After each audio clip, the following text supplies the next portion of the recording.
time when Avyan used to fall sick every 2 weeks once. ಆವಾಗ ನನಗೆ ಮನೆಯವ್ರು ಹೇಳಿದ್ರು ಪೊಮೊಗ್ರೆನೇಟ್ ಕೊಡಬೇಡ, ಆ್ಯಪಲ್ ಕೊಡಬೇಡ. ಆ್ಯಂಡ್ ಫ್ರೆಂಡ್ಸ್ ಹೇಳಿದ್ರು ಆಯುರ್ವೇದಕ್ಕೆ ಹೋಗು, ಹೋಮಿಯೋಪತಿಗೆ ಹೋಗು, ಆಮೇಲೆ ಅದು ಕೊಡಬೇಡ, ಬಾಯ್ಲ್ ವಾಟರೇ ಕೊಡು. ಕೆಲವರಂತೂ ಮನೆಯಿಂದನೇ ಆಚೆ ಕಡೆ ಕರ್ಕೊಂಡು ಹೋಗಬೇಡ, ಅವನ್ನ ಮನೆ ಒಳಗಡೆನೇ ಭದ್ರವಾಗಿ ಇಟ್ಕೊಂಡಿರು ಅಂತ ಹೇಳೋರು. It was so confusing. ಎಲ್ಲರೂ 26 ಸಜೆಷನ್ಸ್ ಕೊಡೋರು. And for a mother it is extreme anxiety when their kids fall sick, and then on top of that ಎಲ್ಲರೂ ಬಂದು 26 ಸಜೆಷನ್ಸ್ ಕೊಡೋದು, which is you're just confused all the time. So ಆ ಟೈಮ್ನಲ್ಲಿ you are not looking for suggestions or advice, you are looking for clarity. So ಅಂಥ ಟೈಮ್ನಲ್ಲಿ you have to, I mean what I have understood is we have to rely on either his pediatrician, or I also went to another very warm Ayurveda doctor who is with us today here, and that gave me clarity. And so welcome Dr. Sandhya. Thank you. Welcome to Neevu, Nanu and Coffee. Thank you so much. So are you comfortable? Oh yes, very much. Filter coffee kudidra? ಕುಡ್ದೆ, ತುಂಬ ಚೆನ್ನಾಗಿದೆ, thank you. Today we have with us Dr. Sandhya, who is an Ayurvedic physician. She's based out of Bangalore, and she has a strong academic background in Sanskrit. She's also a gold medalist in her MD. Her strong suit is that she combines classical Ayurveda with modern research in her practice. Welcome, Dr. Sandhya. Thank you so much. So ನಾನು ಹೇಳಿದ್ನಲ್ಲ ಈಗ ಈ immunity ಏನು ಮಾಡ್ತಾರೆ, ಕೆಲವರು ಹೇಳ್ತಾರೆ when ಅವ್ಯಾನ್ was falling sick, ಬಿಟ್ಬಿಡು ಅವನ್ನ ಬೀಳಲಿ, ಏನಾದರೂ ತಿನ್ನಲಿ, ಹಿಲ್ ಗೇನ್ ಇಮ್ಯುನಿಟಿ ಅಂತಾರೆ. ಆ್ಯಂಡ್ ಕೆಲವರು ಇಲ್ಲ ಕಾಪಾಡ್ಕೋಬೇಕು ಇಮ್ಯುನಿಟಿ ಅಂತಾರೆ. So what exactly is this immunity? Is it something that we are born with, or is it something we acquire over time? How is it? Like I think people need to have more knowledge about kids immunity, because that is more, gives me more anxiety. And ಸುಮ್ಮನೆ ಬಿಟ್ಬಿಡ್ಬೇಕಾ ಅಥವಾ medicine ಕೊಟ್ಟು ಸರಿ ಮಾಡಬೇಕಾ ಅಥವಾ ಮನೇಲಿ ಇಟ್ಕೊಂಡು ಕಾಪಾಡಬೇಕಾ? Okay.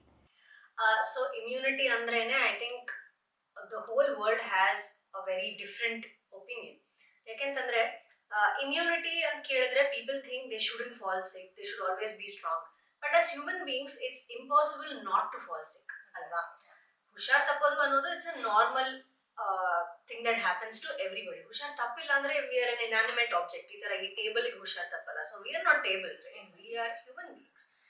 So ಈ ತರ ಇರುವಾಗ ಹುಷಾರ್ ತಪ್ಪದೇ ಇರೋದು ಹೇಗೆ ಅನ್ನೋದನ್ನ ನೋಡೋದ್ ಬದಲು ಹುಷಾರ್ ತಪ್ಪೋದು ಮತ್ತೆ ಅದರಿಂದ ಬೇಗ ನಾವು ಹೇಗೆ ರಿಕವರ್ ಆಗ್ತೀವಿ ಅನ್ನೋದೇ ಇಮ್ಯುನಿಟಿ. ಸೊ ನಾರ್ಮಲ್ ಆಗಿ when weather changes or when food changes, ಈ ತರ ಏನಾದ್ರು ಚೇಂಜಸ್ ಆದ್ರೆ or body response to that in immunity way. ಅಂದ್ರೆ ಆ body is trying to fight against all the changes that is happening to the body. So ಈ immunity ಅಂತ ಅಂದಾಗ ನಾವು ಹುಷಾರ್ ತಪ್ಪಲೇಬಾರ್ದು ಅಂತಂದ್ರೆ body is not fighting at all ಅಂತ ಆಗ್ಬಿಡುತ್ತೆ. So how do we measure immunity ಅಂತ ಹೇಳಿದ್ರೆ, especially in children, frequent falling ill is fine, but how quickly they bounce back ಅನ್ನೋದು ಇಮ್ಯುನಿಟಿ ಮ್ಯಾಟರ್ ಆಗುತ್ತೆ. ಕೆಲವೊಂದು ಮಕ್ಕಳು ನೋಡಕ್ ಹೋದ್ರೆ they will be may be sick may be 3-4 times a month, ಬಟ್ ಒಂದೇ ದಿನ ನೆಗಡಿ ಬರುತ್ತೆ, ಹೊರಟೋಗುತ್ತೆ, ಮತ್ತೆ ಬಂದು ಹೋಗ್ತಾ ಇರುತ್ತೆ, ಅವ್ರದ್ದು ಆಕ್ಟಿವಿಟೀಸ್ ಅವ್ರು ಆರಾಮಾಗಿರ್ತಾರೆ, ಎವ್ರಿಥಿಂಗ್ ಇಸ್ ಫೈನ್. ಕೆಲವೊಂದು ಮಕ್ಳು ಏನಾಗುತ್ತೆ, ಹುಷಾರ್ ತಪ್ಪಿದ್ರೆ ನೆಗಡಿ ಆಗುತ್ತೆ, ನೆಗಡಿಯಿಂದ ಕೆಮ್ಮಾಗುತ್ತೆ, ಕೆಮ್ಮಿಂದ ಜ್ವರ ಬರುತ್ತೆ. ಈ ಪ್ರೋಗ್ರೆಷನ್ ಏನಿದೆ ಅಲ್ವಾ, and that goes on for a month, for a week in a month. So ಆ ಪ್ರೊಲಾಂಗ್ಡ್ ಇಮ್ಯುನಿಟಿ ಏನ್ ಹಾಳಾಗ್ತಿದೆ ಅದನ್ನ ನಾವು ಶಾರ್ಟನ್ ಮಾಡಬೇಕು. So that's when the immune system is actually working ಚೆನ್ನಾಗಿ ಅಂತ. ಸೊ ಈಗ ಇಮ್ಯುನಿಟಿ ಬಗ್ಗೆ ಹೇಳಿದ್ರಿ, you explain very nicely what exactly is immunity, much required explanation.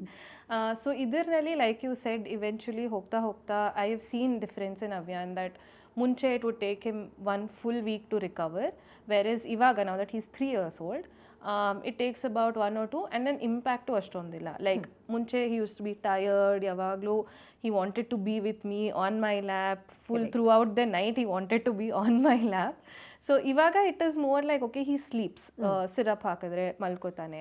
So over a period of time ನಾನು ನೋಡಿದ್ದೀನಿ that he is built that strong ಇದು to overcome an illness.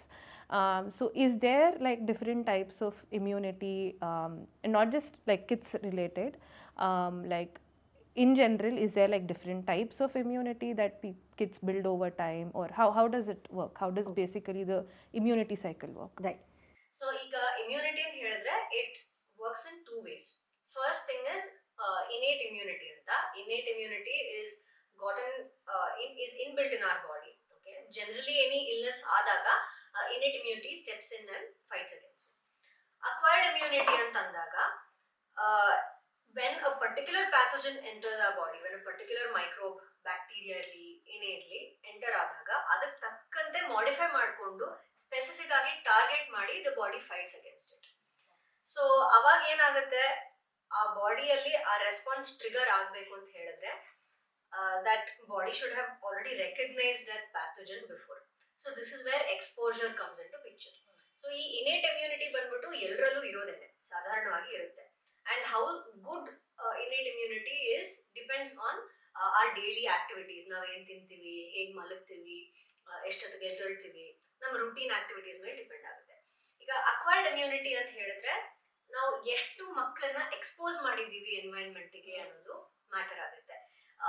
ಈಗ ತುಂಬಾ ಜನ ಹೇಳ್ತಾರೆ ಒಳಗಡೆನೆ ಇಟ್ಕೊಂಡಿರೋ ಮಗುನ ಎಲ್ಲೂ ಆಚೆ ಕಳಿಸ್ಬೇಡ, ಮತ್ತೆ ಮತ್ತೆ ಕೈ ವಾಶ್ ಮಾಡಿಸ್ಬೇಕು.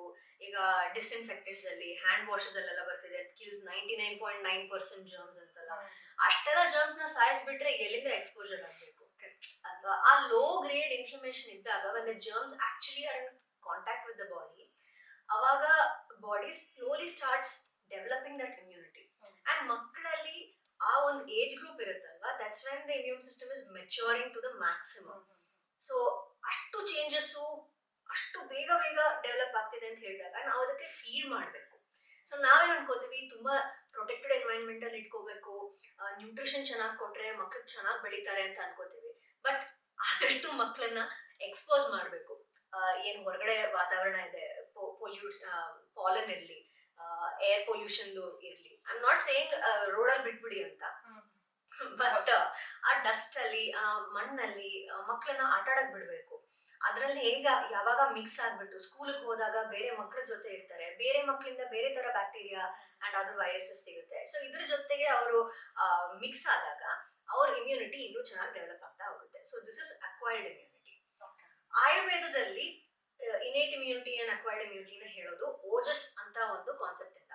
ಈ ಓಜಸ್ ಏನು ಅಂತ ಹೇಳಿದ್ರೆ ನಮ್ಮ ಧಾತು ಸಾರ ಅಂತ ಹೇಳ್ತೀವಿ.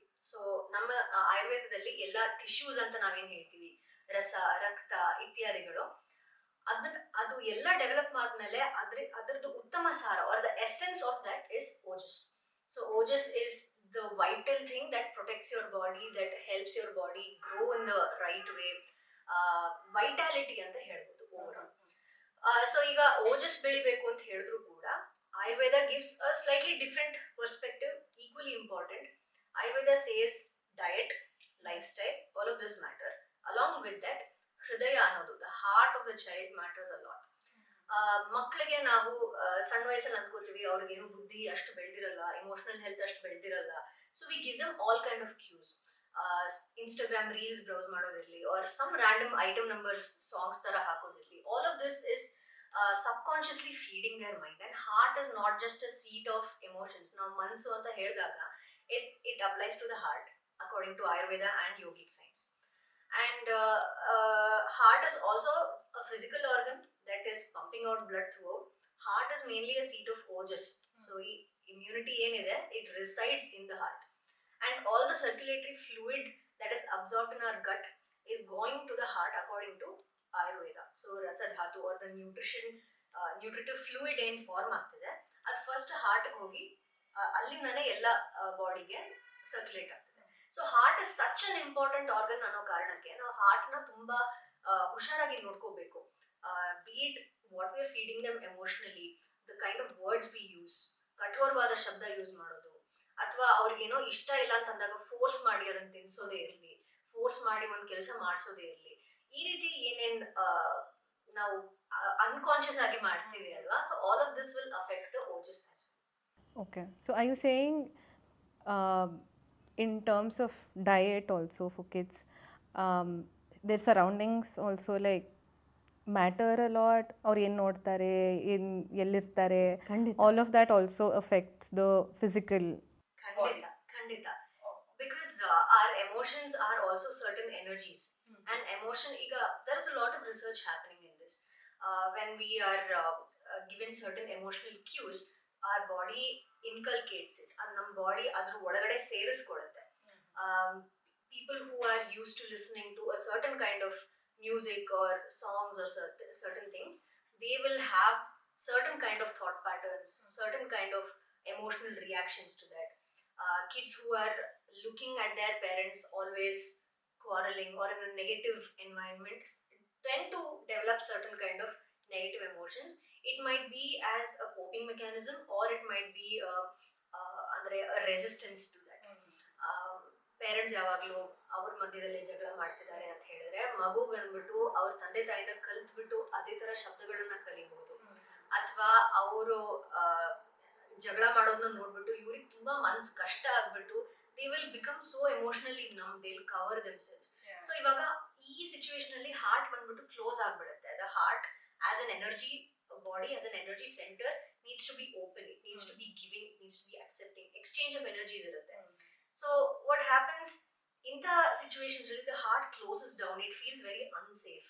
So this creates chronic inflammation in the body. Adu unnoticed ಆಗಿ ಹೋಗ್ಬಿಡುತ್ತೆ, and mental health is directly impacting the immunity, directly impacting the physical health here. Of course. So since you spoke about diet, starting indanu ನಾನು for Avyan I've been giving him the so-called right things up to like 3 years. ಆಚೆ ಕಡೆ food ಇಲ್ಲ, no ice cream, no chocolate, and you can also see we don't have a TV at home. So I've been giving him home cooked meals. ಟ್ರಿಪ್ಪಿಗೆ ಹೋದ್ರೂ ಇಷ್ಟಿಷ್ಟು ಸಾಮಾನು ತೊಗೊಂಡು ಹೋಗೋದು, including rice, ದಾಲ್, carrot, beans ಎಲ್ಲ ತೊಗೊಂಡು ಹೋಗೋದು. I've been doing all the right things that are said in the book and by few other people. Even though I do all of these things, he falls sick. Okay. And that has been like, so ಏನು ಹೇಳ್ತಾರೆ ಕೆಲವರು, try to do like elimination. There could be something in his food that might not be right for him. So stop giving that food. ಆ ಥರ there are so many foods that I give him throughout the day. If I have to stop and see if it is working or not, that will take about a year or more. Right. And including fruits also. So ಅದು ಸರಿ ಇಲ್ಲ, ಇದು ಸರಿಗಿಲ್ಲ ಅಂತ. So how exactly is a diet for a kid supposed to be planned? Like ragi, rice, dal, chapati kodbeda anತಾರೆ. So things like that. How exactly, in terms of diet, how do we know what is right for a infant up to a toddler age? And I'm asking you because I think Ayurveda is more on home, like you can do something at home, and unlike a modern medicine, which you can't make a tablet at home. But I think Ayurveda, and correct me if I'm wrong, Ayurveda is more like manelu ಮಾಡ್ಕೋಬಹುದು if you get the right ingredients. Correct. So in terms of that, from a toddler to infant to toddler age, how do we plan a kid's diet? How do we know what is right? Right. So this is a very common question a lot of parents who come to me ask. First thing is about diet. One diet doesn't suit every kid. ಈಗ ಒಂದು ಮನೇಲೆ ನೀವು ನೋಡ್ಬೋದು, ಒಬ್ಬರಿಗೆ ಖಾರ ಇಷ್ಟ ಆಗುತ್ತೆ, ಇನ್ನೊಬ್ಬರಿಗೆ ಸ್ವೀಟ್ ಇಷ್ಟ ಆಗುತ್ತೆ. And it's so difficult for the mother to cook food. ಒಬ್ಬರಿಗೆ ಸ್ವಲ್ಪ ಸ್ವೀಟ್ ಜಾಸ್ತಿ ಆಗಿದೆ ಅಂದ್ರೆ ಇಷ್ಟ ಆಗಲ್ಲ ನನಗೆ, ನಾನು ತಿನ್ನಲ್ಲ ಇದನ್ನ ಅಂತ ಹೇಳ್ಬಿಡ್ತಾರೆ. So that is not just a taste preference, it is a genetic predisposition. So ಒಬ್ಬರಿಗೆ ಖಾರ ಜಾಸ್ತಿ ಇಷ್ಟ ಆಗ್ತಿದೆ ಅಂತ ಹೇಳಿದ್ರೆ ಅದರ ಅರ್ಥ ಅವ್ರ ಶರೀರದಲ್ಲಿ ಸ್ವಲ್ಪ ಕಫ ಜಾಸ್ತಿ ಇರ್ಬೋದು. ಸೊ ದೇ ಪ್ರಿಫರ್ ದಟ್ ಖಾರ ಟು ಮೆಲ್ಟ್ ಇಟ್ ಡೌನ್. ಅವ್ರಿಗೆ ಅವಾಗ ಸ್ವಲ್ಪ ಚುರುಕ್ ಅನ್ಸುತ್ತೆ. ಕೆಲವೊಬ್ರು ಜಾಸ್ತಿ ಚುರುಕಿರ್ತಾರೆ, ಅಂತವ್ರಿಗೆ ಖಾರ ತಿಂದ್ರೆ ಇನ್ನೂ ಜಾಸ್ತಿ ಇರಿಟೇಟ್ ಆಗುತ್ತೆ. So they prefer something sweet and everything. So there is no one food that suits every babies. Everything is personalised. So ನಾವೇನ್ ನೋಡ್ಬೇಕು ಅಂತ ಹೇಳಿದ್ರೆ, as parents, when I am not a parent yet, but as a doctor I am giving my perspective, so please forgive me for that. I think I've seen enough parents, enough kids to give that advice. It's okay. So ಈಗ ಏನಂತ ಹೇಳಿದ್ರೆ ಮನೇಲಿ ಮಾಡುವಾಗ ಏನೇ ಒಂದು ಪದಾರ್ಥ ಇರಲಿ, everything is a trial and error. Even for doctors ತರ ನೋಡಕ್ ಹೋದ್ರೆ each patient is different. We try one medicine for one person, but that might not work for the other person in spite of all instructions being clear in books and everything, right? ಮಕ್ಕಳಿಗೆ ಯಾವ್ದಾದ್ರು ಒಂದು try ಮಾಡ್ತೀರಾ. ಕೆಲವು ಅನ್ನದ ಗಂಜಿ ಕೊಡ್ತಾರೆ first, ಇಲ್ಲ ಅಂದ್ರೆ ರಾಗಿ ಗಂಜಿ ಕೊಡ್ತಾರೆ, ರವೆ ಗಂಜಿ ಕೊಡ್ತಾರೆ. ಸೊ ಇದು ವರ್ಕ್ ಆಗ್ತಿರುವಾಗ ರಾಗಿ ಗಂಜಿ ಒಂದಿನ ತಿನ್ಬಿಟ್ಟು ಅವರಿಗೆ ಏನೋ ಕಫ ಕಟ್ತು ಅಂತ ಹೇಳ್ಬಿಟ್ಟು ರಾಗಿ ಗಂಜಿನ ಕಂಪ್ಲೀಟ್ ಆಗಿ ಬಿಟ್ಬಿಡೋದಲ್ಲ. What we need to understand is the kind of environment you're living in. ಈಗ ಬೆಂಗಳೂರಲ್ಲಿ ಇದ್ಬಿಟ್ಟು ರಾಗಿ ಗಂಜಿ ಕುಡಿದಾಗ ಮೇ ಬಿ ದೇರ್ ಫೈನ್. ನೀವ್ ಎಲ್ಲಾರು ಟ್ರಿಪ್ಪಿಗೆ ಕರ್ಕೊಂಡು ಹೋದಾಗ ಅಲ್ಲಿ ರಾಗಿ ಗಂಜಿ ಕೊಟ್ಬಿಟ್ಟು ಅಲ್ಲಿ ಕಫ ಕಟ್ತು ಅಂತಂದ್ರೆ ರಾಗಿನ ಕಂಪ್ಲೀಟ್ ಎಲಿಮಿನೇಟ್ ಮಾಡೋದಲ್ಲ. ಬಿಕಾಸ್ ಆ ವೆದರ್ಗೆ ರಾಗಿಯಲ್ಲಿ ಸೂಟ್ ಆಗದೆ ಇದ್ದಿರ್ಬೋದು. ಅಂಡ್ ರಾಗಿ ಜೊತೆಗೆ ನೀವ್ ಏನ್ ಕೊಡ್ತೀರಾ ಅನ್ನೋದು ಮ್ಯಾಟರ್ ಆಗುತ್ತೆ. ಒಂದಿನ ರಾಗಿ ಗಂಜಿ ಸ್ವಲ್ಪ ಸ್ವೀಟ್ ಆಗ್ಬಿಟ್ರೆ ಅದರಿಂದ ಕೂಡ ಕಫ ಕಟ್ಬೋದು. ಓಕೆ. ಅಂಡ್ ವೆಜಿಟೇಬಲ್ಸ್ ಇರ್ಲಿ, ಫ್ರೂಟ್ಸ್ ಇರ್ಲಿ, ನೀವು ಚೆನ್ನಾಗಿ ವಾಶ್ ಮಾಡಿ ಯೂಸ್ ಮಾಡಿರ್ತೀರಾ, that is obvious. But seasonal ಆಗಿ ಯೂಸ್ ಮಾಡಕ್ಕೆ ಟ್ರೈ ಮಾಡಿ. ಯಾವುದೋ ಒಂದು ಅವಕಾಡೋ ಅಂತ ಬೇರೆ ದೇಶದಿಂದ ಬಂದಿರುತ್ತೆ. I am not saying avocado is wrong, I am not saying avocado is not nutritious. It's really good for health. But ಯಾವ ಸೀಸನ್ ಅಲ್ಲಿ ಏನ್ ಸಿಗುತ್ತೆ ಅದನ್ನ ತಿಂದ್ರೆ ಆ ಸೀಸನ್ಗೆ ಕರೆಕ್ಟ್ ಆಗಿರುತ್ತೆ, ರೈಟ್? ಈಗ ಕಿತ್ಲೆ ಹಣ್ಣು ಇರ್ಬೋದು ಅಥವಾ ಸೀತಾಫಲ ಇರ್ಬೋದು. ಸೀತಾಫಲ we get it in late winters ಅಲ್ಲಿ our digestion is so strong that our body is able to handle even a heavy buttery fruit like sitapala. But in summer you get something more watery, you get watermelons, right? ಅದೇ watermelon ನೀವು winter ಅಲ್ಲಿ ತಿಂದ್ರೆ suit ಆಗದೆ ಇರ್ಬೋದು ಮಗುಗೆ. ಅದೇ ಸೀತಾಫಲನ ನೀವು summer ಅಲ್ಲಿ ಎಲ್ಲಿಂದನೋ ತಂದ್ಬಿಟ್ಟು ತಿನ್ಬಿಟ್ರೆ ಮಗುಗೆ ಆಬ್ವಿಯಸ್ಲಿ ಹುಷಾರ್ ತಪ್ಪುತ್ತೆ. ಓಕೆ. ಸೊ ಅದರಿಂದ ಸೀತಾಫಲನ ಕಂಪ್ಲೀಟ್ ಎಲಿಮಿನೇಟ್ ಮಾಡಬೇಕು, ನನ್ನ ಮಗುಗೆ ಆಗ್ ಬರೋದೇ ಇಲ್ಲ ಅನ್ನೋದು ತಪ್ಪು concept. One more thing is ಖಾರ, ಹುಳಿ, ಉಪ್ಪು ಬಂದ್ಬಿಟ್ಟು ಸ್ವಲ್ಪ ನಾರ್ಮಲ್ ಆಗಿ ಇಟ್ಕೊಳ್ಳಿ. ಯಾರಿಗೆ ಸ್ವಲ್ಪ ಜಾಸ್ತಿ ಕಡಿಮೆ ಬೇಕಾಗುತ್ತೋ ಅಲ್ಲಲ್ಲಿ ಮಾಡಿಫೈ ಮಾಡ್ಕೋಬೇಕು. ಸ್ವಲ್ಪ ಕಫ ಜಾಸ್ತಿ ಕಟ್ಟಿದೆ ಅಂತಂದಾಗ it is better to use a little more of jeera, a little more of ajwain, little more of pepper. Adjust ಮಾಡ್ಕೊಂಡ್ಬಿಟ್ಟು ಅವ್ರವ್ರ ಪ್ಯಾಲೆಟ್ಗೆ ಕೊಟ್ಟಾಗ kids will adjust better. And sometimes you can even observe that kids are not reacting well to certain kinds of foods. It might be their gut, it might be any other symptom. Generally ನೀವು ಎಲ್ಲಿ ಹೋಗಿ ಕೊಟ್ಟರು ಅದು work out ಆಗಲ್ಲ ಅವ್ರಿಗೆ. ಅಂಥದ್ದನ್ನ it is better to eliminate. So better thing is you look at what is working for your kid. Book ನೋಡೋದು, ಬುಕ್ಕಲ್ಲಿ ಹೇಳಿರ್ತಾರೆ ಒಂದೊಂದ್ಸತಿ ಬಾಳೆಹಣ್ಣು ಆಗೋದಿಲ್ಲ ಮಕ್ಕಳಿಗೆ ಅಂತ. ಎಲಿಮಿನೇಟ್ ಮಾಡೋ ಅವಶ್ಯಕತೆ ಇಲ್ಲ. ಬಾಳೆಹಣ್ಣು ತುಂಬಾ ಮಕ್ಕಳಿಗೆ ತುಂಬಾ ಚೆನ್ನಾಗಿ ಸೂಟ್ ಆಗುತ್ತೆ. ಡೈಜೆಸ್ಟಿವ್ ಇಶ್ಯೂಸ್ ಇರೋವಾಗ ಬಾಳೆಹಣ್ಣು ಕೊಟ್ರೆ ಅದು ಸ್ವಲ್ಪ ಸೂಟ್ ಆಗದೆ ಇರ್ಬೋದು. ಸೊ ಅಲ್ಲಿ ಆ ಸಿಚುವೇಶನ್ ನೋಡ್ಕೊಳ್ಳಿ. How your kid is, or they at their best health, or they little shaky? According to that you can change your diet. So nothing is like set in stone. No, nothing. Even for adults, nothing is fixed. Perfect. Okay. So I think another problem that because of which I started coming to you is ಕೆಲವು practices that our ancestors did, which is when he was about 15 days old or something, we put something called as ಬಜೆ ಬೆಣ್ಣೆ. So ಅದನ್ನು every 1 month ಒಂದ್ಸರಿ ಹುಷಾರ್ ತಪ್ಪಿದಾಗ there are some practices which I might not be able to tell properly now. ನಮ್ಮ ಅಜ್ಜಿ ಅವ್ರ ಅಜ್ಜಿ, they have practiced all of that. Like it is, I think they called something like baje, ಜಾಕಾಯಿ, turmeric, dry ginger. So ಇದನ್ನೆಲ್ಲ ತೆಗೆದ್ಬಿಟ್ಟು ಮಗುಗೆ just like ನಾಲ್ಗೆ ಮೇಲೆ ಹಾಕೋದು. So all of these practices as a mother in this generation, ಡಾಕ್ಟರಿಗೆ ಹೋಗಿ ಹೇಳಿದ್ರೆ ಅವರು ನೀನು ಬರಲೇಬೇಡ ನನ್ನ ಕ್ಲಿನಿಕ್ಗೆ ಇವೆಲ್ಲ ಹೇಳಂಗಿದ್ರೆ ಅಂತಾರೆ. ಮನೆಯಲ್ಲಿ ಇಲ್ಲ, ನಾವೆಲ್ಲ ಮಾಡಿದ್ದೀವಿ ಇದನ್ನು, ಮಾಡು, ಕಂಟಿನ್ಯೂ ಮಾಡು. Like you have to do it. It's not like they ask us for our choice. ನಾವು ಮಾಡ್ತೀವಿ like this and they make it part of ritual. Like ತೊಟ್ಲು ಶಾಸ್ತ್ರದಲ್ಲಿ it is a part of ತೊಟ್ಲು ಶಾಸ್ತ್ರ that ಬಜೆ ಬೆಣ್ಣೆ ಹಾಕಬೇಕು ಅಂತ. So I mean I didn't mind following it because I think I'm conditioned to believe certain things that my ancestors have been doing, including getting married. But that aside, I didn't have a problem because I didn't see any side effects per se. ಅದು ಬಿಟ್ಟು ಹಾಲು ಕುಡಿಸ್ಬಿಡು, ಮೊಸರು ತಿನ್ನಿಸ್ಬಿಡು, ಜೇನುತುಪ್ಪ ತಿನ್ನಿಸ್ಬಿಡು ಅಂತೆಲ್ಲ ಹೇಳಿದರೆ I would have been like ಇಲ್ಲ, like because people have stressed and doctors have stressed on do not give anything other than breast milk for the first year. So especially honey kodlebedi anta helidru even before discharge. So adanna I told beda anta, but all of these other things that is part of our ritual I tried to follow. And after 1 year this bajetedu hakadu eventually, and I'm not saying it is right or I am not swearing by it, but I've seen that he's able to deal with illness better because I put these things after he was 1 year. Right. And avaga I was also introduced to this thing called as Swarna Prashna.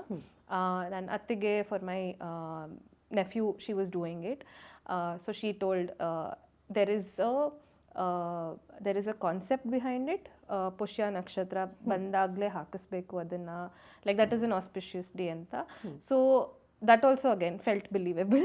Right. So adike I thought, okay, why not go with it, because then again he was falling extremely sick, and ಆ ಟೈಮಲ್ಲಿ suggestions ಬಂತು, day care ಬಿಡಿಸ್ಬಿಡು, ನಾನು ಇಟ್ಕೊಂಡ್ಬಿಡು.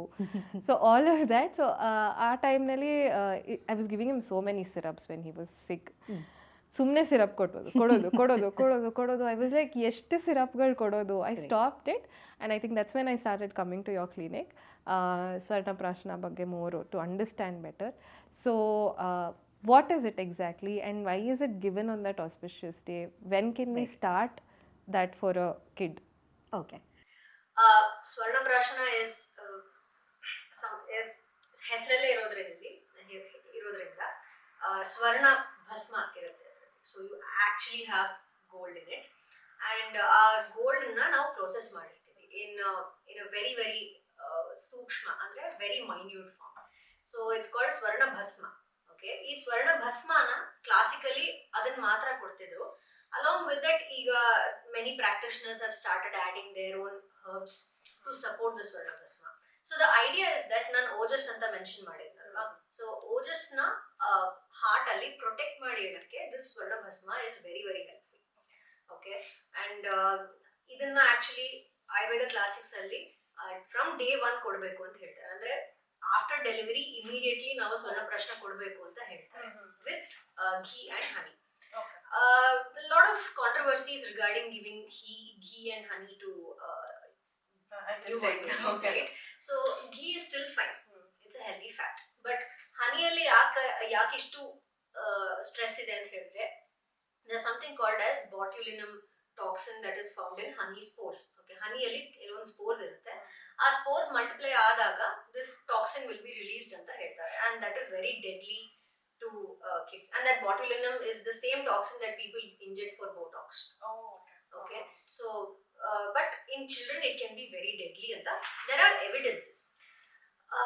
I don't want people to go to either extremes and say botulinum elladrallu irutte, so completely reject honey.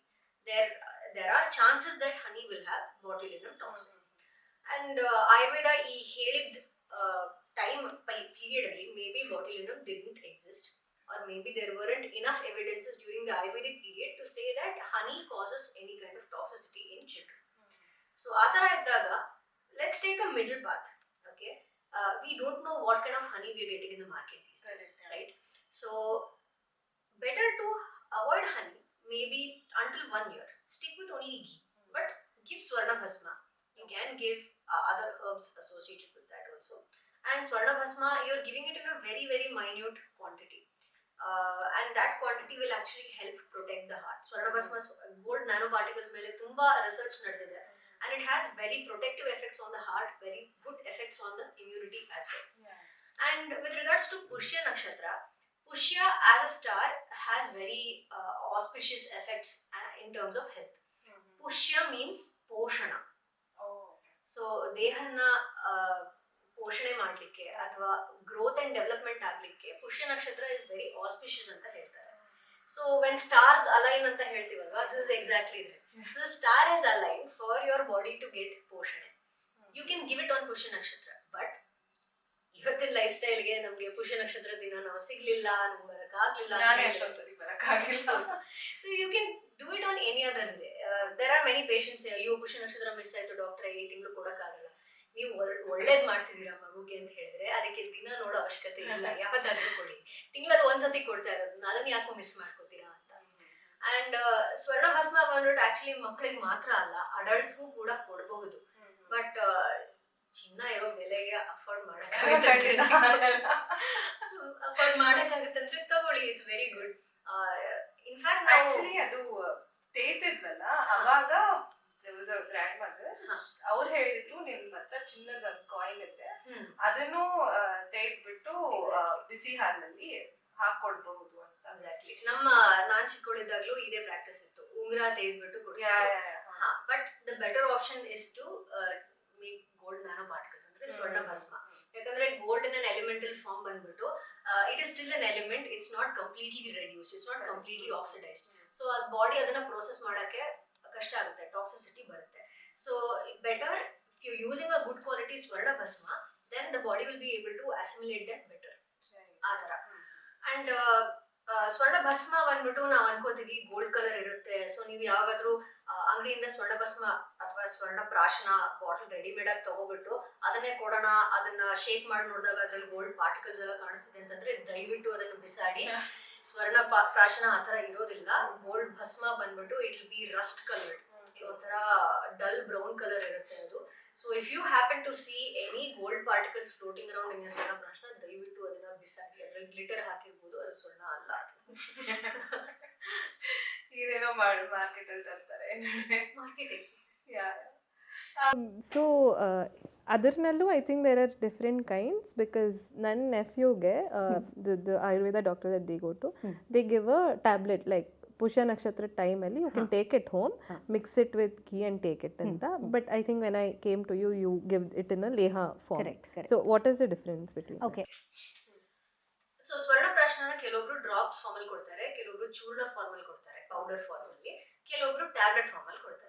Difference ಏನಂದ್ರೆ they are different dosage forms. As long as we get the same swarna quantity in all of these, it is fine. Tablet ಅಂದ್ರೆ fixed dosage ಇರುತ್ತೆ, ಅದನ್ನ ತಗೊಳ್ಳೋದು, measure ಮಾಡೋದು, ಹಾಕೋದು, mix ಮಾಡೋದು, ಕೊಡೋದು ಪಜಿತಿ ಇರೋದಿಲ್ಲ. You take the tablet, you make the kid swallow it. But actually tablet should not be swallowed. It needs to be given sublingual, ಅಂದ್ರೆ ನಾಲ್ಗೆ ಕೆಳಗಡೆ ಕೊಡಬೇಕು, ಬಾಯಲ್ಲಿ ಇರಬೇಕು. Because absorption starts from here, digestion starts from the mouth. Okay. Drops ಅಂತ ಹೇಳಿದ್ರೆ easy to administer. ಒಂದು ತಟ್ಟೆ ಬೇಡ, ಲೋಟ ಬೇಡ, ಸ್ಪೂನ್ ಬೇಡ, ಏನು ಬೇಡ, ಬಾಯಿಗೆ ತೆಗೆಸ್ಬಿಟ್ಟು ಹಂಗೆ ಹಾಕ್ಸ್ಬಿಟ್ಟು ಕಳಿಸ್ಬಿಡೋದು. ಮಕ್ಕಳು ಆಯ್ತು ಅಂತ ಹೇಳಿ ಆರಾಮಾಗಿರ್ತಾರೆ. ನಾನ್ ಕ್ಲಿನಿಕಲ್ ಮಾಡೋದು ಏನಂತಂದ್ರೆ I make sure I take the swarna ಭಸ್ಮ. ನಾನು ಎಲ್ಲಾನು ಫಿಸಿಕಲ್ ಆಗಿ ಮಿಕ್ಸ್ ಮಾಡ್ತೀನಿ ಅಂಡ್ ಅದನ್ನ ಮಿಕ್ಸ್ ಮಾಡಿ ಬಾಯಿಗೆ ಕೊಡ್ತೀನಿ. ಅದ್ರಲ್ಲಿ ನಾನು ಹನಿನೂ ಹಾಕೊಡೋದ್ರಿಂದ ಮಕ್ಳಿಗೆ ತುಂಬಾ ಇಷ್ಟ. ಇನ್ನೊಂದ್ಸತಿ ಇನ್ನೊಂದು ಡೋಸ್ ಸಿಗುತ್ತಾ ಅಂತೆಲ್ಲ ಮಕ್ಳಿಗೆ ಸೊ ನನ್ನ ಹೆಸರೇ ಜೇನಾ ಡಾಕ್ಟರ್ ಅಂತ. ಸೊ ಅದೇ, ಸೊ ಮಿಕ್ಸ್ ಮಾಡಿ ಕೊಡೋದ್ರಿಂದ ಮಕ್ಳಿಗೆ ಅದನ್ನ ಬಾಯಲ್ಲಿ ಜಾಸ್ತಿ ಗೊತ್ತಿರುತ್ತೆ. ಸೊ ಪ್ರಾಶನ ಅಂತ ಹೇಳಿದ್ರೆ ನಾಲಿಗೆಗೆ ಕೊಡೋದು ಅಂತ, ಲಿಕ್ ಮಾಡಿಸೋದು ಅನ್ನೋದು ಪ್ರಾಶನ. ಸೊ ಸ್ವರ್ಣ prashana I believe that this is the best way according to me to give. But for convenience sake, drops and tablets are also available. Now people can go with that as long as ಅದರಲ್ಲಿ dosage correct ಆಗಿದೆ and ಬೇರೆ ಏನು fillers ಏನು add ಮಾಡಿಲ್ಲ ಅಂತಂದ್ರೆ you can definitely use it. So ಈಗ Ayurveda doctor ಹತ್ರ, so we can get it in any nearby Ayurveda doctor's clinic ಅಲ್ವಾ? ಹೋದಾಗ can we tell the preference, ನಮಗೆ ಡ್ರಾಪ್ಸ್ ಬೇಕು ಇಲ್ಲ give it in that leha form only ಅಂತ? It actually depends on the doctor. ಕೆಲವೊಬ್ರು they use this powder, maybe if it's a chain of clinics, ಎಲ್ಲ chain of clinics ಅಲ್ಲಿ ಇದೇ ತರ branding ಅಂತ ಯೂಸ್ ಮಾಡಿರ್ತಾರೆ and that will be a particular dosage form. If it's a single clinic like me, it will be our preference. But for just one person to change the dosage form to use a drops or to use a tablet will be slightly inconvenient. But if it is comfortable for you, you can go to that same doctor or you can look for another doctor who practices maybe a tablet or anything.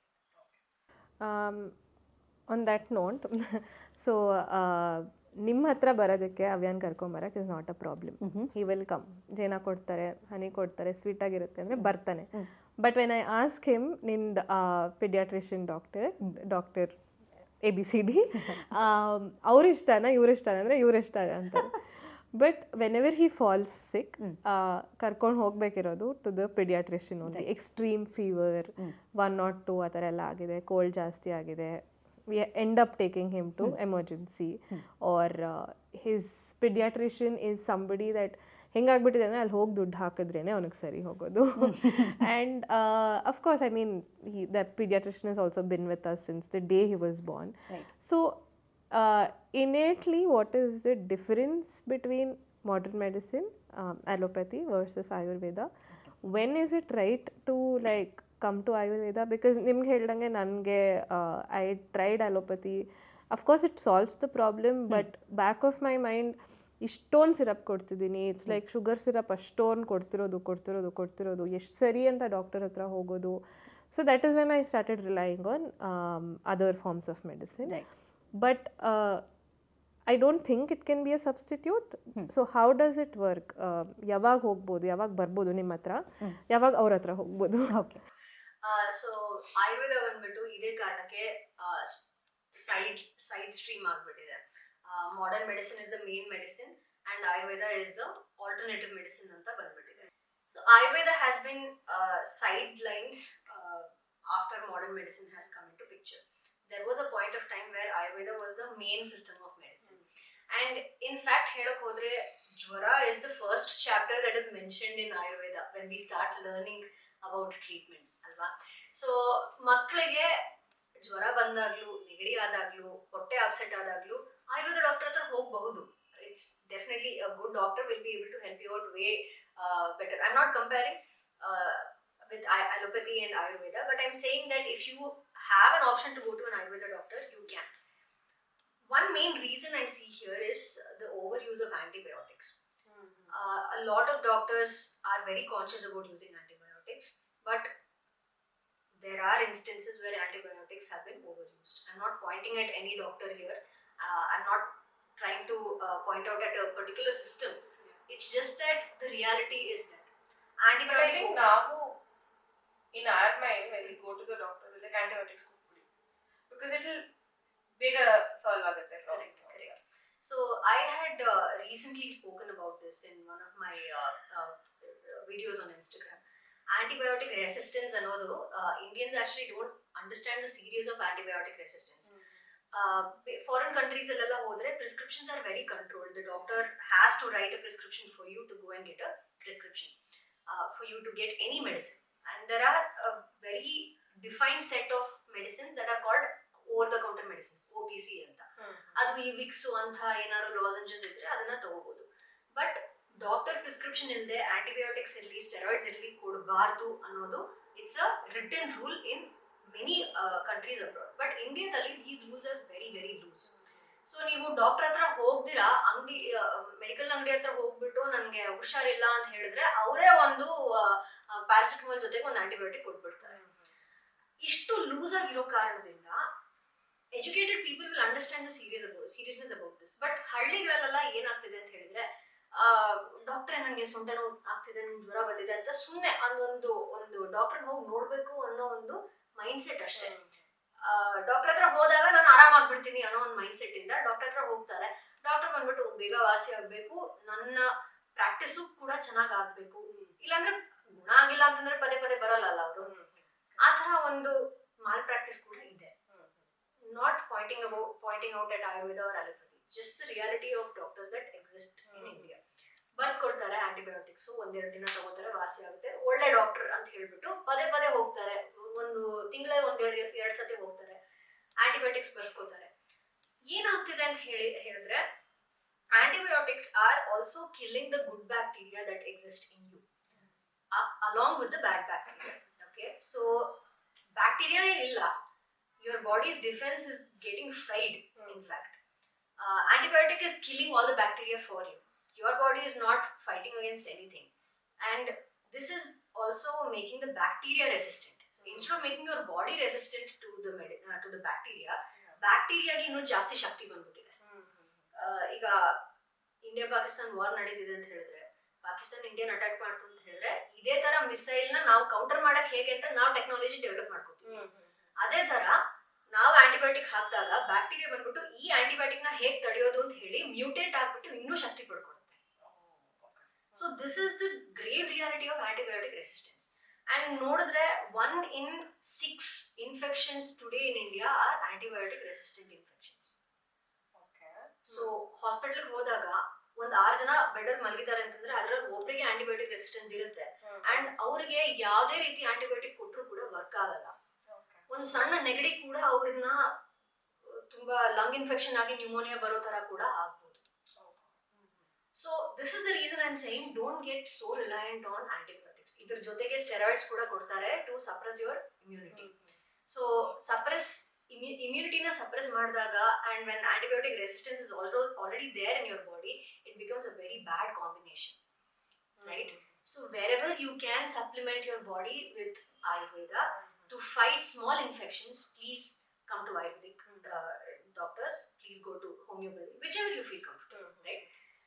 When do you have to actually approach an allopathic doctor? When the fever is too high, when the cold is very bad, it's progressing to a lung infection.